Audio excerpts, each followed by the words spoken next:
started as a typical mission. We had an 0800 takeoff, and I was flying as flight lead, leading the foreship. We were on several targets that day. First of all, we interdicted some roads, that is, blasted craters in them so as to halt the flow of supplies down the Ho Chi Minh Trail. Then we went after a suspected truck park. You see, they hide the trucks under the trees during the day, so you can't see them from the air. But our FAC, forward air controller, he figured he knew where they were, so he marked the area with a smoke rocket. We were working over that target when the guns came up. Dateline, Southeast Asia. Authorities reported the loss of one aircraft from ground fire.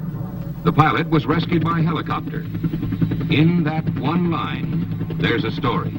This is a story about that story. About that special breed of men who go into combat that others may live.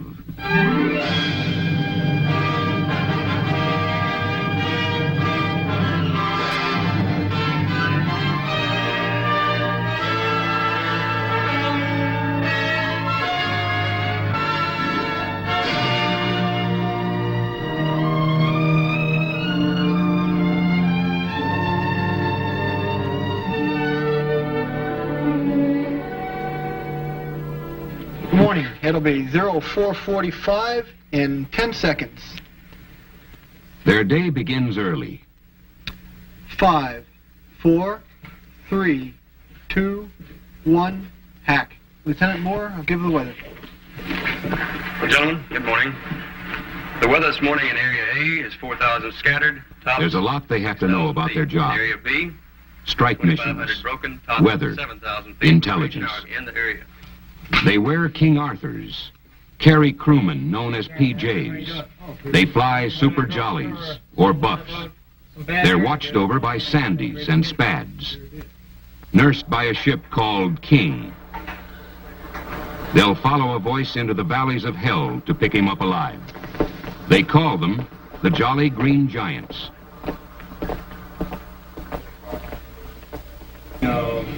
An aircraft may cost several $1 million, but it's still the expendable part of the man-machine team. The longer a pilot is down in the jungle, the less chance there is of getting him out alive. When the call comes in, recovery operations must start now, within seconds. Minutes would be too long. What is the weight and balance base on here? Mission gross weight will be 38,200. We have 100% available. Every man must know what to do, how to do it, when to do it, and he must want to do it. 95 at 150. Who's number on PJ, please? We haven't flipped yet, sir. You got a coin in? Yep. Heads. You got it. Sorry about that. Number one PJ. That's dedication. You have to be dedicated to consider the winner of a coin toss the low man, the first one down the cable into enemy-infested jungle. There's a man for every job. No more, no less. Not many, but every man has his place. The pilot, who gets them in and out of the hot spots, keeps the ship in hover while they make the pickup. The co-pilot, who maintains constant radio contact to get the word when to move in and out, where to hold, and when.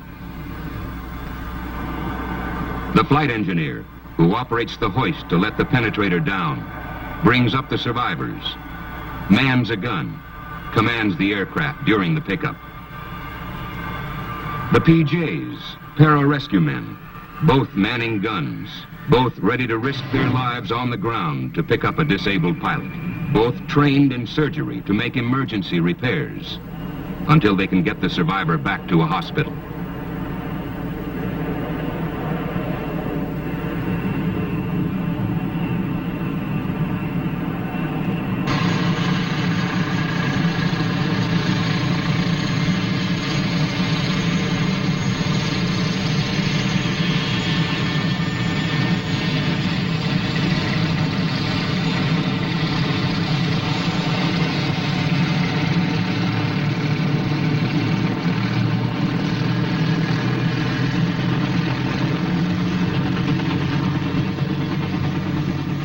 They fly in pairs, the high bird and the low bird, to a forward base.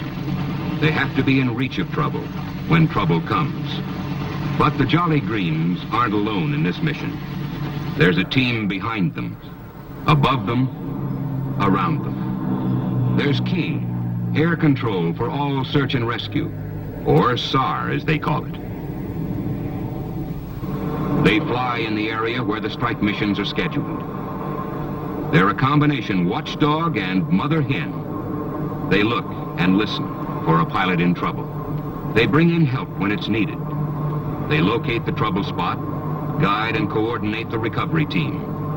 That's what it's all about, getting a downed pilot out of the jungle before the enemy gets to him. At another base, the Sandies, the slow movers, wait for the call that will bring them into action, to fly protective cover for the Jolly Greens, to clear the pickup area of enemy ground fire. Behind this airborne team are the ground control centers, Jack and Queen, strategically located so one of them will always be in contact with the action. Back at the command post, the Prime Rescue Control and Reporting Center. Here, all the details of every SAR effort are received and recorded as they occur. Command decisions are made, orders sent out to put all available men and equipment to the best possible use. When a man goes down, everything comes to a stop until they get him out. We got shot at on every mission. They say it's the ones you don't see that get you, and it did me. There was a lot of firing, but it really didn't bother me. You get so wrapped up in what you're doing, plus you believe so much in what you're doing. Sure, you're busy. You're busy too, but still, you see that red stuff coming up at you, and it gets your attention real quick. You know what it can do to you, but it just doesn't bother you. It just makes you want to hit your target that much more.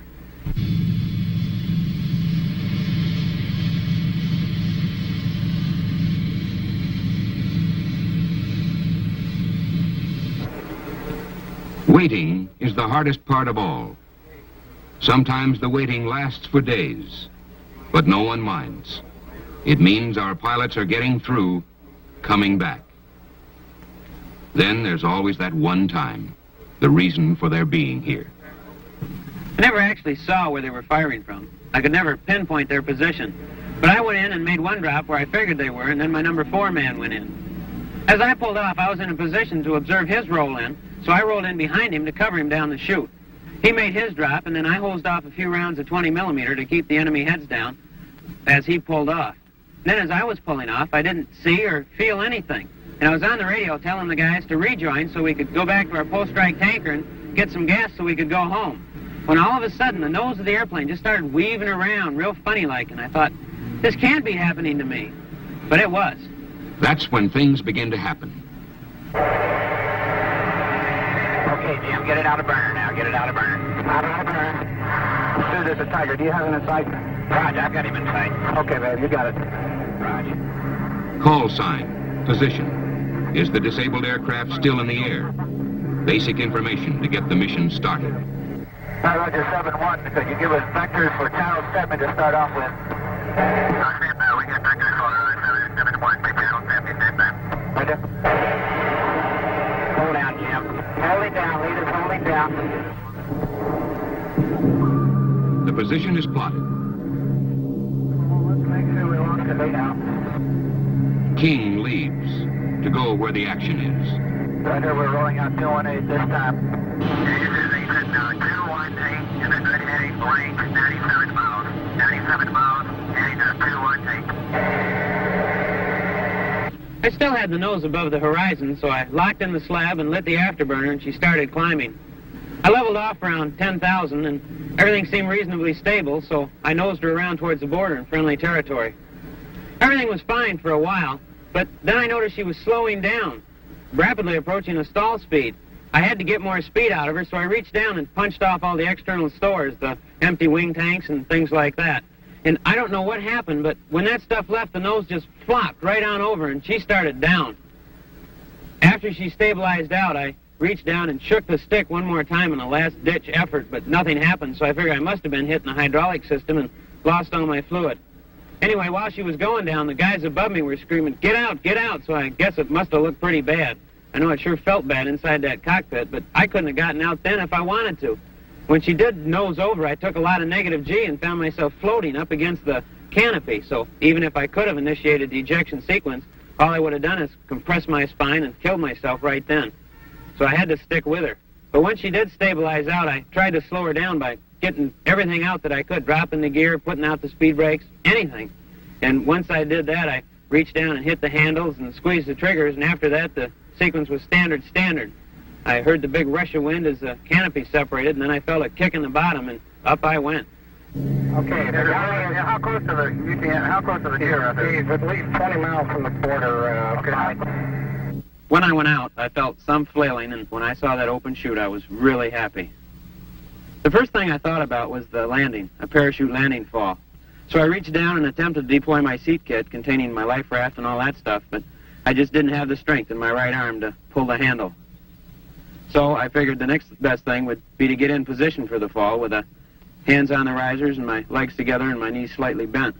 I thought I'd got into this position, but when I checked, I looked up and my right arm was on the riser, but I couldn't find my left. So I reached over and, well, I guess my left arm was wrapped somewhere behind my back because I hit myself right in the armpit. I had perspired a lot in the target area because we never used cockpit pressurization. So when I felt the moisture, all I could think was, you dummy, you left your arm in the cockpit. Then I looked down at my feet and they were just dangling. So I thought the only thing left is to put my good right arm in front of my face in preparation for a tree landing. And that's the last I remember until I was on the ground. When a pilot is down, everything comes to a stop until they get him out. Anything that flies, that's in the area, is on call by King.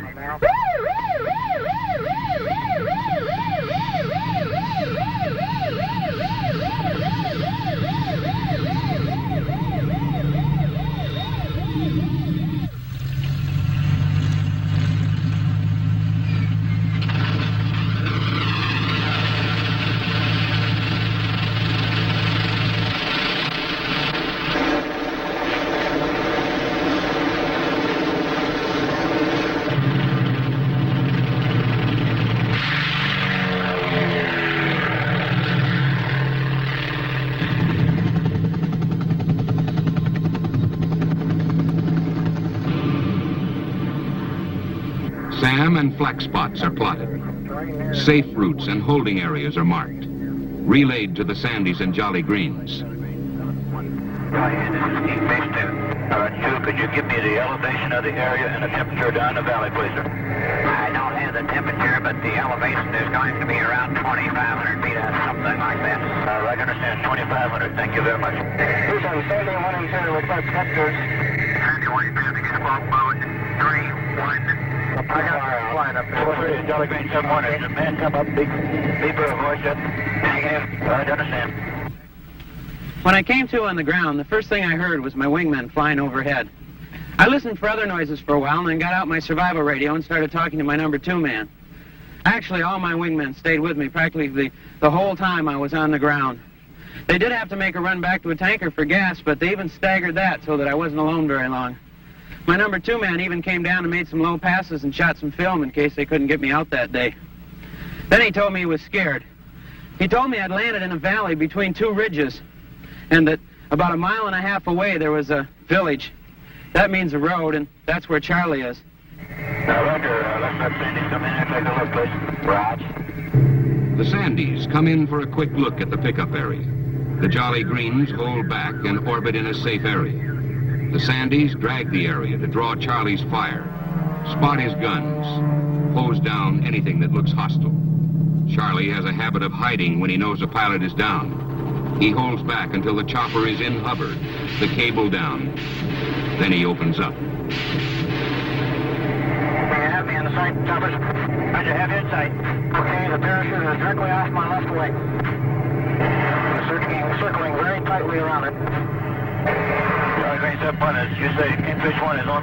That's a firm. He said he needs a fast pickup. He's hurt bad, over. Roger, understand. This is what it's all about. This is what they've trained for.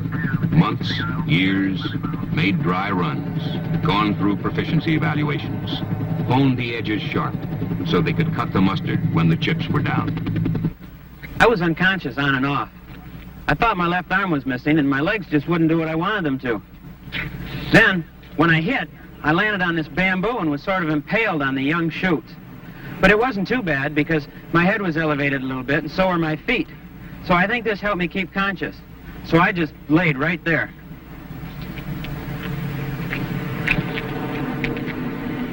As I laid there, I just listened for voices, truck engines, things like this. Then I got out my radio and started talking to my number 2 man. Then another aircraft came in the area and an A1E driver started talking to me on the radio, asking me personal authenticator questions.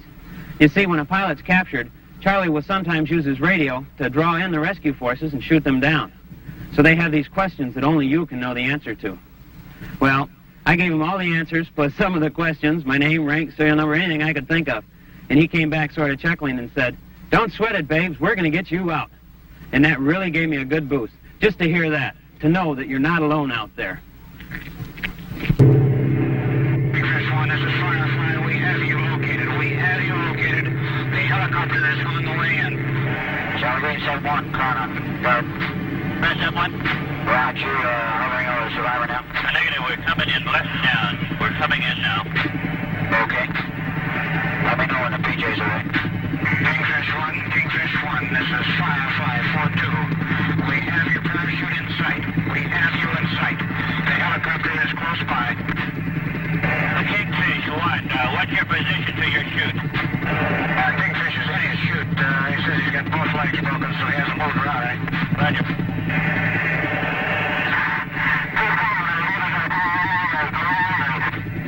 We got you. We're coming in over you. You're over him now, Jack. Okay, you're right over him, he says.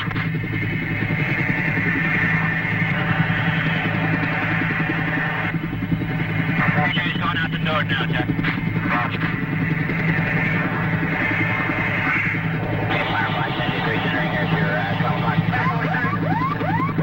Roger, Dave. Turn your beacon off, turn your beacon off, turn your beacon off. PJ's underground, going to the survivor. Roger.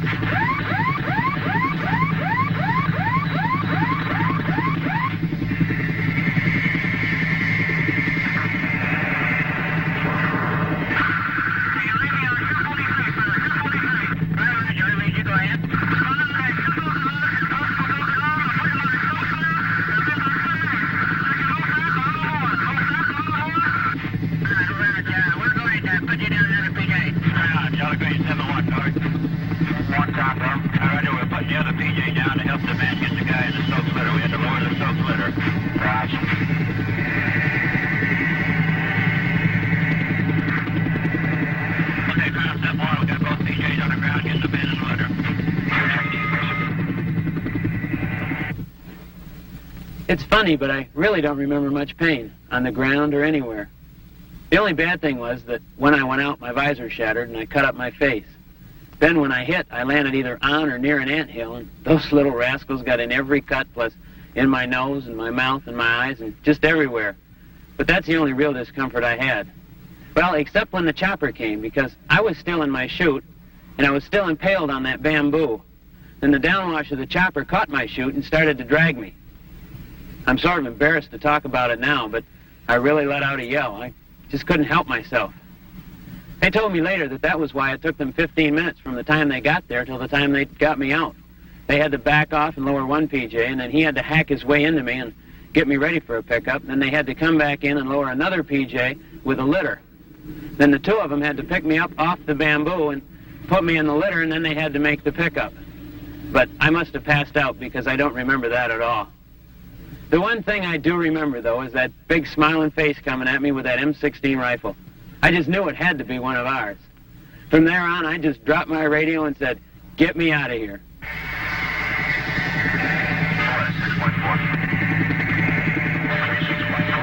Are you ready, PJ? Okay, can you come over and get us now? Can you come and get us now? I'll try to put a smoke in. I'll get smoke, PJ.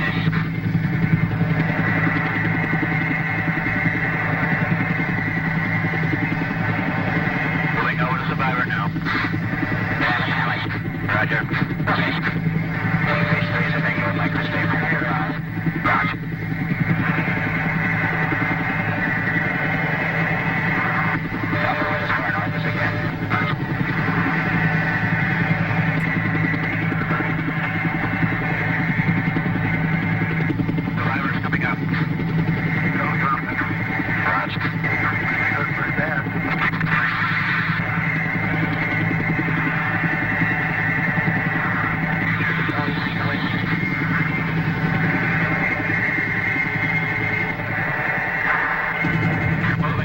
now, braking to the left, Sandy. Adjust. There they go, baby. All right. So fantastic. Just keep doing it. On board the chopper, I do remember quite a bit about what they were doing and saying to me and all. They did tell me that it would be a 1-hour flight from where they picked me up to where we'd be putting down. But I don't remember it being that long. At least it didn't seem that long to me. Again, I don't remember feeling very much pain, but it must have been there. The only thing I can think of is that the nerves were damaged or I was in shock. But I do remember looking around and seeing them all smiling and my asking for cold water when they tried to give me warm, stale water out of a canteen. But beyond that, not really too much other stuff. My deepest regret is that I didn't personally thank those fellows right there on board the chopper. I don't know, I was just so happy. I'm sure they could see it on my face. It's just so great to know that you're not alone when you're up there flying. To know that if a pilot does go down, everything literally comes to a halt until they get him out. Then, too, I know that getting him out must be a deep satisfaction to them.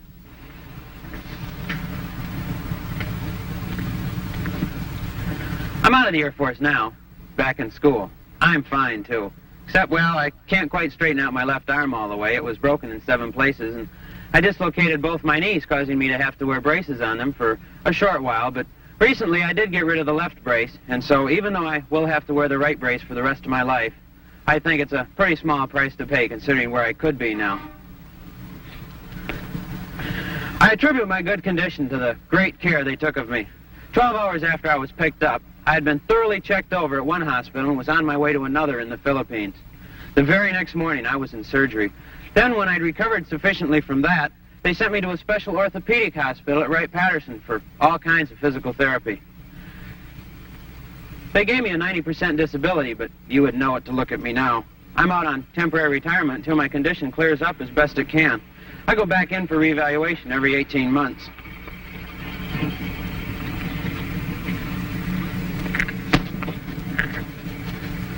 I had a little pipe dream about staying in the Air Force or even going with an airline, but that's out now. I had a lot of time to really think about what I wanted to do for a living, and I decided my best bet was to take advantage of the vets' benefits under the GI Bill and go back to school and get my master's in business administration. They don't get them all. Nobody can bat 1,000, but they've racked up a pretty good score. Some 1,000 air crew members are alive today because of rescue and recovery in Southeast Asia. It's a simple philosophy. When a man is downed, he isn't just a statistic. He's a fellow American with a family at home, with hopes and dreams, and a potential that can't be measured. He's a man in trouble. He needs help fast.